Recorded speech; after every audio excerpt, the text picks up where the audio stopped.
The world is entering a period of higher seismic activity this year that will bring more earthquakes with it, scientists have predicted.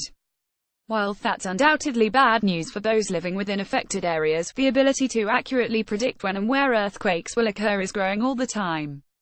This prediction comes from the fact that the Earth is currently experiencing a periodic slowdown of its rotation. Historically, these slowdowns have coincided with peak times for earthquakes and seismic activity. So far we have only had about 6 severe earthquakes in 2017. We could easily have 20 a year starting in 2018, said Dr. Roger Bilham from the University of Colorado. Image Reuters. Bilham, together with Rebecca Bendick from the University of Montana, studied earthquakes occurring since 1900 that measured over 7 on the Richter scale. They found periods of 5 years where the Earth's rotation slowed, and these were followed by periods when seismic activity was heavier than usual. It is straightforward, said Bilham. The Earth is offering us a 5-year heads-up on future earthquakes.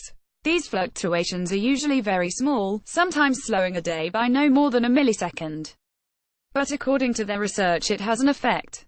How and why is not yet known, but it's supposed that it could have something to do with behavioral changes in the Earth's core. Although it's impossible to predict where the earthquakes will happen, the pair's research showed that historically they occur around the equator in the Earth's tropical regions. Around 20 large earthquakes have been predicted in 2018. Image stock photo. Some geologists have disagreed with the findings. It appears to be a conference presentation and very preliminary rather than peer-reviewed research, so there is no detail for us to examine, said GNS Science Communications Manager John Callan. It is true there have been periods of elevated rates of large earthquakes in the past 100 years.